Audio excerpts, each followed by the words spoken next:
আমরা যারা আসতে পেরেছি রব্বুল আলামিনের দরবারে আমরা সকলে শুকরিয়া আদায় করি আলহামদুলিল্লাহ। দরুদ সালাম সেই মহামানব বিশ্বসভার সভাপতি সরওয়ারে কায়নাত তাজদার মদিনা নূরে মুদাসসাম সরকারে দো আলম সাইয়্যিদুল মুরসালিন শাফিউল মুজনবিন নূরুন আলা নূর নবী মুহাম্মদ রাসূলুল্লাহ সকলে বলি সাল্লাল্লাহু আলাইহি ওয়াসাল্লাম। রব্বুল আলামিন বলতেছেন ওয়াকাদা রাব্বুকা আল্লা তা'বুদু ইল্লা ইয়্যাহু ওয়া বিল ওয়ালিদাইনি ইহসানা। হে আমার বান্দারা, তোমরা আমার ইবাদত করো। আমার ইবাদতের পরে তোমাদেরকে আর একটা ইবাদত করতে হবে।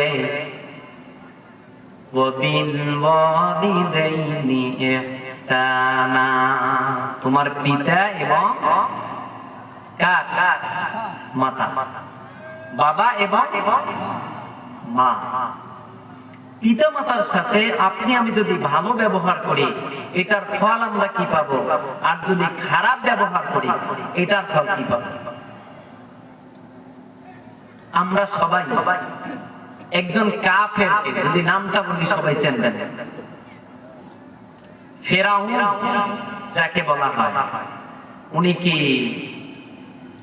কাফের না মুসলমান? সবাই চিনি না? সবাই চিনি একজন কাফের। সে শুধু কাফের ছিল না, এমনকি নিজেকে খোদা বলে কি করছে, দাবি করছে। তিনি একজন কাফের হওয়া সত্ত্বেও আল্লাহ তাআলা তাকে কত বড় লম্বা হায়াত দান করেছেন। 400 বছর মতান্তরে 450 বছর আল্লাহ তাআলা তাকে কি দিয়েছেন? হায়াত দিয়েছেন।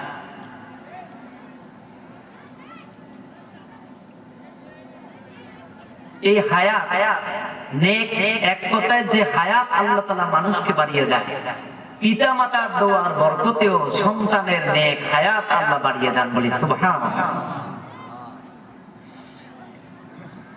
বুঝেন নাই?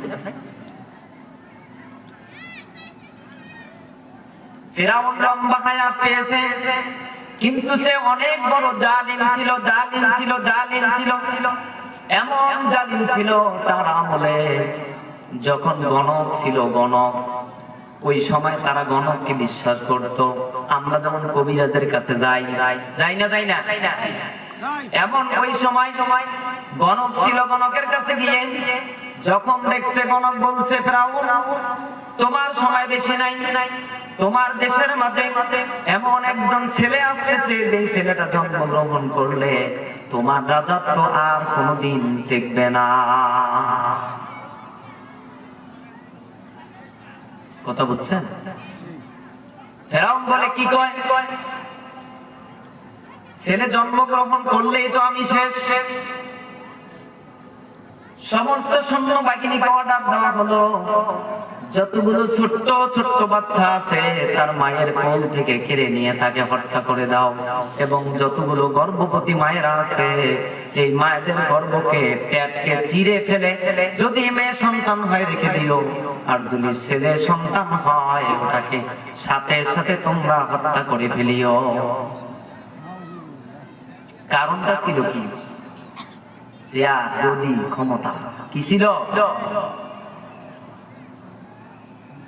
কারণটা কি ছিল? ক্ষমতা।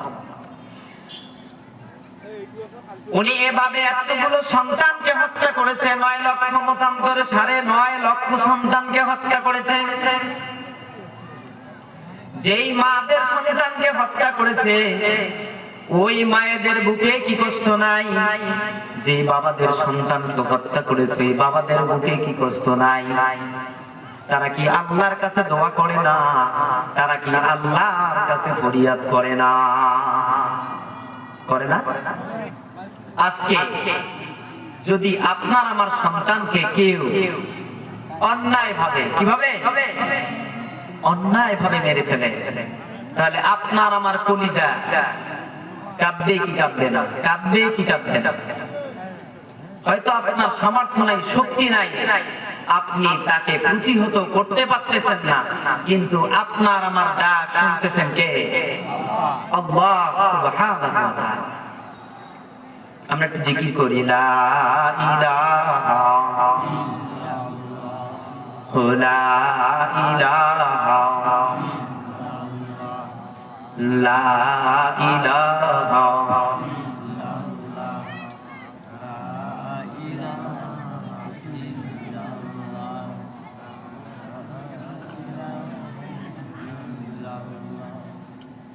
লা ইলাহা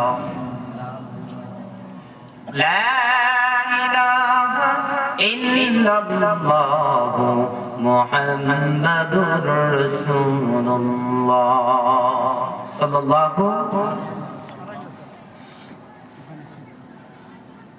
ফিরআউন যখন ক্ষমতা পেয়েছে, রব্বুল আলামিন তাকে 450 বছর হায়াত দান করেছেন, কিন্তু যেই সন্তানটাকে হত্যা করার জন্য এতগুলো সন্তানকে হত্যা করলো, ওই সন্তানটাকে সে কি হত্যা করতে পারছে নাকি? সে সন্তানটা কি ছিল? হযরত মূসা আলাইহিস সালাতু সালাম। সুবহানাল্লাহ।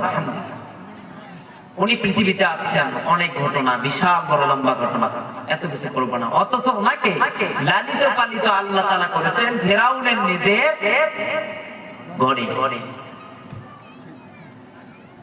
মূসা আলাইহিস সালাম যখন আসিয়া আলাইহিস সালামকে তাকে কুড়ে পেলেন নীল নদের কাছে, পাশে দিয়ে বাক্সার মধ্যে প্যাকেট করা কত সুন্দর ফুটফুটে চাঁদের মতো সন্তান। আসিয়া বলতেছে, এই সন্তানটাকে আমি কাউকে দেব না, এই সন্তানটাকে আমি নিজেই লালিত পালিত করব। যে শত্রুকে শেষ করার জন্য 9.5 লক্ষ সন্তানকে আপনি হত্যা করলেন, অথচ সেই শত্রুই আপনার ঘরেই আল্লাহ তাআলা পাঠিয়েছেন। করেন কে? ওয়ামাকারু ওয়ামাকারাল্লাহু ওয়াল্লাহু খায়রুল মাকিরিন। আল্লাহ তাআলা বলেন, বান্দারে আমার সাথে মকরবাজি করিস না, আমার সাথে চালাকি করিস না, আমার সাথে কোনো ব্যবস্থাতে পাক নিস না। আমি আল্লাহ যেটা করব তোর কল্পনার বাহিরে করে দেব, তুই বলতেও পারবি না। মূসা আলাইহিস সালামকে যখন তার প্রাসাদে নিয়ে আসা হলো, মূসা বলল, ফিরআউন বলল, এটা কে? আসিয়া বলল, এটা আমি কুড়িয়ে পেয়েছি। বলে, এটা কুড়িয়ে পেয়েছো কোথায়? নীল নদের মাঝে আমি পেয়েছি। আমাদের বাড়ি থেকে যে নীল নদ নিছে আমি সেখানেই পেয়েছি। সন্তানটাকে আমি কাউকে দেব না। বলে, সন্তানটা আমি রাখতে পারবো না। বলে, না, আপনার কথা হবে না, আমি এটাকে লালিত পালিত করবো। কি করবো? আসিয়া আলাইহিস সালাম তিনি ছিলেন মুসলমান, অথচ ফিরআউন ছিল কাফের। কি ছিল? ফিরআউনের ঘরে আল্লাহ তাআলা এমন একজন স্ত্রী দান করেছেন, নেককার স্ত্রী। এখন অনেক কাহিনী। মুসা আলাইহিস সালাম বড় হয়ে গেলেন। কি হয়ে গেলেন? বড় হয়ে গেলেন। যখন উনি নবুয়তের দপ্তরে নবুয়ত প্রাপ্ত হয়ে গেলেন, হারুন আলাইহিস সালামকে সহ দাওয়াত দিতে গেলেন ফিরআউনের দরবারে, কিন্তু ফিরআউন কোন অবস্থাতে মুসা আলাইহিস সালামের দাওয়াত কবুল করেন না। উল্টা আরো মানুষকে দিয়ে, সৈন্য সামন্ত দিয়ে মুসা আলাইহিস সালামের উপর স্টিম রোলার চালার জন্য ব্যবস্থা করে দিলেন। ফিরআউন যখন 450 বছর হায়াত পেলেন, এই যে সন্তানগুলোকে মেরে ফেলেছে, ওই মানুষগুলো মুসা আলাইহিস সালামের কাছে এসে বিচার দিলেন, কে? আল্লাহর নবী মুসা, আপনার সাথে তো আল্লাহর সম্পর্ক ভালো, আপনি তো প্রতিদিন তুর পাহাড়ে গিয়ে আল্লাহ তাআলার সাথে কথা বলেন। একটু কষ্ট করে আমাদের আরজিগুলো, আমাদের কষ্টগুলো আল্লাহ তাআলার কাছে আপনি বলে দিয়েন, যেন আল্লাহ তাআলাই ফিরআউন জালিমের হাত থেকে যেন আমাদেরকে রক্ষা করে। কি করে? মুসা আলাইহিস সালাম যখন তুর পাহাড়ে গেলেন, মানুষের কথা শোনার পরে তুর পাহাড়ে গিয়ে রব্বুল আলামিনের সাথে কথাবার্তা বলার পরে কিতাবের মধ্যে এসেছে মুসা আলাইহিস সালাতু ওয়াস সালাম খুব রাগী মানুষ ছিলেন। কি মানুষ ছিলেন? রাগী। এমন রাগী মানুষ আল্লাহ তাআলা আসমানের নিচে জমিনের উপরে আর কোন মানুষ তৈরি করেন না। উনি দুইটা করে জুব্বা গাঁথ দিতেন। কয়টা? পাঞ্জাবি দুইটা করে গাঁথ দিতেন। যখন উনি রাগ হইতেন ওনার গায়ের লোম ভেদ করে, ওনার কাপড় ভেদ করে বাহির হয়েছে। খারাপ খারাপ। আমাদের গায়ে পশম আছে না, পাগড়ি ভেদ করে মাথার চুলগুলো দাঁড়িয়ে যেত যখন রাগ করতেন। তাহলে রাগী কেমন ছিলেন বলেন? আমরা সামান্য যদি রাগ হই আমাদের অবস্থাটা কি হয়? মুসা আলাইহিস সালাতু ওয়াস সালাম রব্বুল আলামিনের দরবারে যে বলতেছেন, আল্লাহ তাআলা আমার উম্মতেরা আমার কাছে নালিশ করেছে, ফেরাউন তো জালিম, এমন এমন কাজ করেছে, এমন অপরাধ করেছে, এমনি তো মানুষ হত্যা করা মহাপাপ, তার উপর আবার সে এমন কাজ করেছে শিশু সন্তান, তার কোনো পাপ নাই। এই সন্তান প্রায় 9.5 লক্ষটা হত্যা করে দিয়েছে। ওই লোকগুলো আমার কাছে নালিশ করেছে, আপনার কাছে আমি আবেদন করতাম আপনি ফেরাউনকে ধ্বংস করে দেন আর তাদের দোয়াকে আপনি কবুল করে না। কি বললেন? ওয়াজ বুঝতেছেন? কে বলতেছেন? মুসা আলাইহিস সালাতু ওয়াস সালাম আল্লাহ তাআলার কাছে দরখাস্ত করতেছেন, আল্লাহ এই উম্মতের দোয়া আপনি কবুল করে নেন আর ফেরাউনকে আপনি ধ্বংস করে দেন। রব্বুল আলামিন ডাক দিয়ে বললেন, ও মুসা, তোমার উম্মতেরা যে নালিশ করে দোয়া করে আমি কি শুনি না? বুঝেন নাই? আমি কি শুনি না? আমি তো শুনি, কিন্তু ফেরাউনকে ধ্বংস করতে চাই, কিন্তু ফেরাউনকে ধ্বংস করতে পারি না। মুসা, 4টা কারণে আমি ফেরাউনকে ধ্বংস করতে পারি না। কয়টা কারণ? 4টা কারণ। 4টা কারণে আমি ফেরাউনকেও ধ্বংস করতে পারি না আর তোমার উম্মতের দোয়াও আমি কবুল করতে পারি না। বলে মুসা, 4টা কারণ আমি তোমাকে বলি, তুমি শুনে নাও। মুসা আলাইহিস সালাম বললেন, আল্লাহ ফেরাউন আবার কি ভালো কাজ করে আপনি 4টা কারণে ধ্বংস করতে পারেন না? তাড়াতাড়ি কোন। আবেগী মানুষ তো, আল্লাহ তাআলার সাথে সম্পর্ক ভালো, সরাসরি কথা বলতেন। সুবহানাল্লাহ। বলছে মুসা, 1 নাম্বার কারণ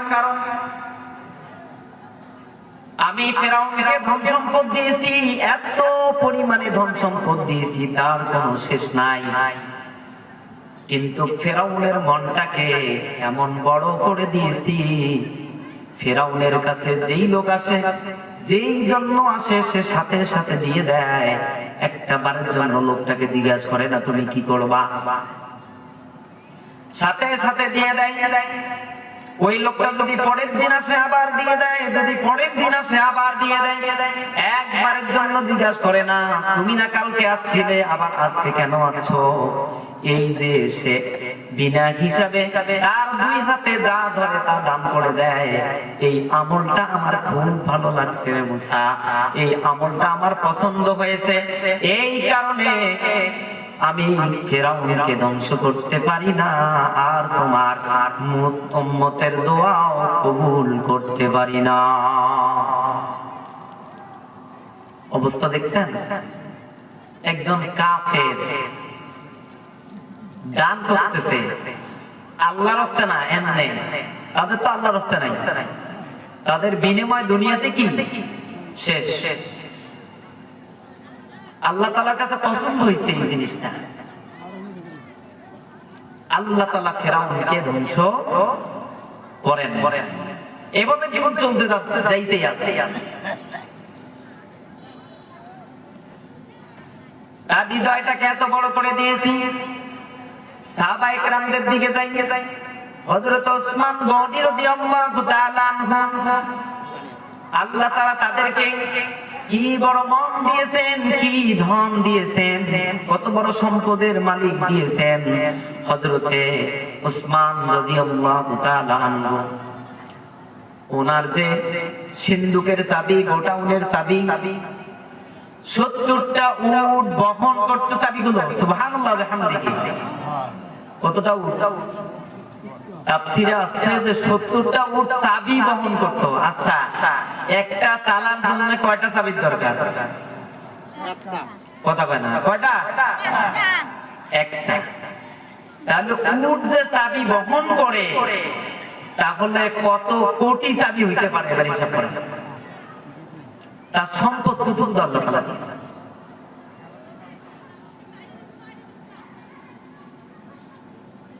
এক ফকির হযরত ওমর ফারুক রাদিয়াল্লাহু তাআলা আনহুর কাছে এসেছেন, বলছেন, ও আমিরুল মুমিনিন, আমাকে কিছু ভিক্ষা দেন, ভিক্ষা দেন। ওমর ফারুক রাদিয়াল্লাহু তাআলা আনহু বললেন, ও ফকির, আমি তোমাকে যতটুক দেব এইটুক দিয়ে তোমার একদিনে চলবে না। তুমি কষ্ট করে একটু চেষ্টা করে হযরতে ওসমানের কাছে যাও। সে তোমাকে যদি একটা বার দিয়ে দেয়, যদি দেয়, তাহলে তোমার সারা জীবনের জন্য হয়ে যাবে, আর ভিক্ষা করা লাগবে না। সাহাবায়ে কেরামদের মন কত বড় ছিল। ফকির এবারে ওমর ফারুক রাদিয়াল্লাহু তাআলা আনহুর কথা মতো ওসমান রাদিয়াল্লাহু তাআলা আনহুর কাছে আসলেন। এসে দূর থেকে দেখতেছেন ওসমান গনি রাদিয়াল্লাহু তাআলা আনহু উনি গম অথবা জব, আরবের যেটা বর্তমান প্রধান খাদ্য, এটা রোদের মাঝে শুকাইতে দিছে। কি করছে? রোদের মাঝে শুকাইতে দিছে। এখন একটা পিপিলিকা, পিঁপড়ার কামড় হলে একটা একটা করে কাম নিয়ে তাদের বাসায় ভর্তি করে। এখন পিপিলিকা গম নিয়ে যাচ্ছে। ওমর ওসমান গনি রাদিয়াল্লাহু তাআলা আনহু দেখতেছেন, আয় হায়, পিপিলিকা গম নিয়ে যাচ্ছে। দৌড় দিয়ে গিয়ে পিপিলিকার মুখ থেকে গম কেড়ে নিয়েছে। কি করছে? গম কেড়ে নিয়েছে। এখন ফকির দূরে থেকে দেখতেছে, আরে বাপ রে বাপ, আমি এই বেটার কাছে ভিক্ষা করতে আসছি, এবারে তো কিপটার করে কিপটা। পিপিলিকা গম নিয়ে যাচ্ছে, অথচ এই বেটা পিপিলিকার মুখ থেকে গম নিয়ে রেখে দিচ্ছে, পিপিলিকাকে গম খাইতে দিতেছে না। এই বেটা আমার ভিক্ষা দিব, অসম্ভব, আমি এই বেটার কাছে যাব না। উনি ফিরে গেলেন ভিক্ষুক। পরের দিন আবার হযরত ওমর ফারুক রাদিয়াল্লাহু তাআলা আনহুর কাছে গেলেন, বললেন, ও বাদশা নামদার, ও আমিরুল মুমিনিন, আপনি কার কাছে পাঠাইছেন? যেই লোকের কাছে গেছি ভিক্ষা দেওয়ার কথা তো দূরের কথা, ওই লোকে দেখি পিপিলিকার মুখ থেকে গম কেড়ে নিয়ে রেখে দিয়েছে। বলে, আরে তুমি দেখছো, ঠিক আছে, তুমি আজকে আবার ভিক্ষুককে কি কইছে? আজকে আবার। উনি পরের দিন আবার ওসমান গনি রাদিয়াল্লাহু তাআলা আনহুর কাছে আসলেন। এসে দেখলেন উনি তুলা শুকাইতে দিয়েছে, তুলা, শিমুল তুলা, যেই তুলা আমরা বালিশ বানাই, তুলা শুকাইতে দিয়েছে। তুলা একটা জালের ফাঁক দিয়ে উড়াল দিতে ধরছে। উনি দৌড় দিয়ে লাফ দিয়ে তুলাকে ধরে নিয়ে আবার জালের ভিতরে ঢুকিয়ে দিলেন। ভিক্ষুকের মাথায় কোনো কিছু আসতেছে না, হায় কার কাছে পাঠাইলো? উনি তো তুলাকে পর্যন্ত বাতাসের সাথে যাইতে দিচ্ছেন না, আমি কার কাছে ভিক্ষা চাইবো? এরপরে ভিক্ষুক আবার ফিরে গেলেন। ফিরে যাওয়ার পরে ওমর ফারুক রাদিয়াল্লাহু তাআলা আনহু জিজ্ঞেস করলেন, তুমি কি যাও নাই? বলে, গেছিলাম। উনি এমন তুলাকে উনি বাতাসের সাথে যাইতে দেন নাই, তুলাকে কেড়ে নিয়ে আবার উনি ভেতরে রেখে দিয়েছেন। এরপরে আবার ওমর ফারুক রাদিয়াল্লাহু তাআলা আনহু বললেন, ও ফকির, তুমি যাও, তুমি গেলেই তুমি তার কাছে গিয়ে বলতে পারলেই কাজ হবে। উনি সেই দিন আস্তে আস্তে সন্ধ্যার সময় হয়ে গেছে, এসে দেখে ঘরের ভেতর কি জানি উনি গল্প করতেছেন, কার সাথে কথাবার্তা বলতেছেন। এমন অবস্থায় একজন লোক আসলেন। লোকটা আসার সাথে সাথে উনি বাতিটা নিভে দিলেন। বাতিটা নিভে দিয়ে এই দুজনে কথা বলতেছেন। কিন্তু কারো সাথে অন্ধকারে কথা বলা কি ভালো লাগে? অন্ধকারের মধ্যে কথাবার্তা শেষ করলেন। অন্ধকারের মাঝে লোকটি আবার বের হয়ে চলে গেলেন। ভিক্ষুক বলতেছে, হায় হায় হায়, আমি এই লোকের কাছে যাইতে পারবো না। এই লোকের কাছে গিয়ে আমার কোনো লাভ হবে না, কারণ এই লোক দেখি রাত্রির বেলা এখন বাতির দরকার, বাতি জ্বালা ছাড়া এই লোকে দিকে অন্ধকারে মানুষের সাথে কথা কয়, কিন্তু এই লোকে বাতি জ্বালিয়ে মানুষের সাথে কথা বলে না। চতুর্থ দিনের বেলা ওমর ফারুক রাদিয়াল্লাহু তাআলা আনহু রাগ হয়ে গেলেন, ও ফকির, তোমাকে আমি বলছি তুমি তার কাছে যাও, তার কাছে গিয়ে তুমি বলে দাও। ফকির এই দিন আর কোন সংকোচ বোধ না করে বুকে সাহস নিয়ে হযরত ওসমান গনি রাদিয়াল্লাহু তাআলা আনহুর কাছে আসলেন। কাছে এসে বললেন, ও আল্লাহর বান্দা, ও হুজুর, আমি আপনার কাছে আসছি, আর কিছু ভিক্ষা দিতেন, আমাকে কিছু ভিক্ষা দিতেন। ইতিপূর্বে 3 দিন আছি আপনার কাছে, আসার সাহস হয় নাই আপনার ব্যবহার দেখে, কিন্তু আজকে সাহস করে আপনার কাছে আসছি, আমাকে কিছু দান করে দেন। হযরত ওসমান গনি রাদিয়াল্লাহু তাআলা আনহু বললেন, ফকির, তুমি কি আমার কাছে ভিক্ষার জন্য আসছো নাকি? বলল, হ্যাঁ, আমি তোমার কাছে ভিক্ষার জন্য আসছি। এমন অবস্থায় 70টা উটের একটা পাল আসতেছে, সুবহানাল্লাহ ওয়া বিহামদিহি, 70টা উটের একটা পাল আসতেছে। উটের পাল যখন সামনাসামনি চলে আসলো, হযরত ওসমান গনি রাদিয়াল্লাহু তাআলা আনহু ভিক্ষুককে ডাক দিয়ে বললেন, ওগো আল্লাহর বান্দা, এই 70টা উটের মাঝে তোমার যেটাকে পছন্দ হয় সেটাকে নিয়ে তুমি চলে যাও, এটাই তোমার জন্য আজকের ভিক্ষা। সুবহান। উটদের নিয়ম হলো সামনে যেটা থাকে এটার পেছনে সবাই চলে, সারিবদ্ধ থাকে, বুঝছেন? এখন ফকির চিন্তা করলো, সবচেয়ে বড় সামনেরটা দেখা যায়, ভালো দেখা যায়, আমি সামনেরটা নিয়ে যাব। যখন সামনেরটা নিয়ে রওনা করলেন, 70টা উট সহ এক পাল উট ফকিরের পেছনে পেছনে চলে গেল। হযরত ওসমান গনি রাদিয়াল্লাহু তাআলা আনহু একটা বারের জন্য বললেন না, ওগো ফকির, সবগুলো তোমাকে তো দেওয়া হয় না। সুবহানাল্লাহ ওয়া বিহামদিহি, সুবহানাল্লাহ ওয়া বিহামদিহি। তাদের দানটা কেমন? এখন এখানে প্রশ্ন থেকে যায় না যে এই বেড়ায় যে ঘুম পিকলিয়ার মুখ থেকে নিয়ে রাখে দিচ্ছে নাকি? এত কিপটেমি কেন? ফকিরের মনের মাঝে এখন প্রশ্ন জেগে গেছে। উট রেখে দিয়েছেন, রেখে দিয়ে ওসমান গনি রাদিয়াল্লাহু তাআলা আনহুর কাছে আসলেন। বলছে, হুজুর, আমি যে 3 দিন ছিলাম, 3 দিনে আপনার 3টা ব্যবহার দেখে আমার আপনার কাছে আসতে মন চাই নাই। প্রথম দিন আসছি, এসে দেখলাম আপনি পিপলিকার মুখ থেকে গম নিয়ে রেখে দিয়েছেন। দ্বিতীয়বার আসলাম, দ্বিতীয় দিন দেখি আপনি তুলাকে বাতাসের সাথে যাইতে দেন নাই, তুলাকে টেনে নিয়ে আবার জালের ভেতরে ঢুকাইয়া দিলেন। তৃতীয় দিন আসলাম, এসে দেখি আপনার কাছে কে জানি গল্প করতে আসলো, কে জানি আলাপ করতে আসলো, কি সিদ্ধান্ত আমি জানি না। বাতি জ্বলা ছিল, সাথে সাথে আপনি এই বাতিটাকে নিভে দিলেন এবং অন্ধকারে ওনার সাথে আলাপ আলোচনা করলেন। ওসমান গনি রাদিয়াল্লাহু তাআলা আনহু ডাক দিয়ে বললেন, ওগো ফকির, তুমি যে 3 দিন দেখেছো 3টা অবস্থায়, এই 3টা জিনিস আমার কোনো ব্যক্তিগত জিনিস ছিল না। এই 3টা জিনিস ছিল বাইতুল মালের জিনিস, সরকারি কোষাগারের জিনিস, জনগণের জিনিস। কার জিনিস? জনগণের জিনিস আমি এমন ভাবে পাহারা দিচ্ছি, যদি এই জনগণের জিনিস পিপিলিকা একটা নিয়ে এখান থেকে কমে ফেলে, কাল কিয়ামতের মাঠে যদি রব্বুল আলামিন আমাকে প্রশ্নবিদ্ধ করে বসে, ও ওসমান তোমাকে তো বাইতুল মালের দায়িত্ব দেওয়া হয়েছিল, কিন্তু তুমি ভালো করে দায়িত্ব পালন করতে পারো নাই। তোমার অবস্থানে, তোমার উপস্থিতিতে তোমার সামন থেকে পিপিলিকা বাইতুল মালের মাল নিয়ে চলে গেছে, তুমি বাধা প্রদান করতে পারো নাই। এই একটা গমের হিসাব তুমি আজকে আমার কাছে দিয়ে দাও, এক পিস তুলার হিসাব আজকে তুমি আমার কাছে দিয়ে দাও। ও ফকির, তুমি যে দেখছো বাইতুল মালের সম্পদ, এই জন্য আমি লোকটা যখন গল্প করতে আছে আমি জিজ্ঞাসা করছি কথা কি ব্যক্তিগত নাকি দেশের সম্পর্কে? লোকটা বলছে ভাই ব্যক্তিগত সম্পর্ক নিয়ে আছি। ব্যক্তিগত সম্পর্ক, কিন্তু বাতিটা জ্বলছিল রাষ্ট্রীয় কোষাগারের তেল দিয়ে, এই জন্য আমি রাষ্ট্রীয় কোষাগার থেকে অপব্যয় না করে সাথে সাথে বাতিটাকে নিভে দিয়ে এই লোকের সাথে আমি আমার ব্যক্তিগত কথা বলছি, এই জন্য বাতিটাকে নিভে দিয়েছি। আমার ব্যক্তিগত কাজে আমি সরকারের কোন জিনিস আমি খাটাইতে চাই না। সুবহানাল্লাহ, আলহামদুলিল্লাহ।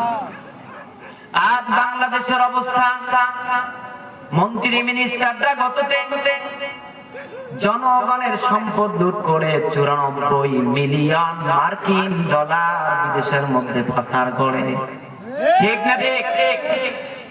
এই মতন শাসক যদি, ওসমানের মতো শাসক যদি দুনিয়াতে থাকতো,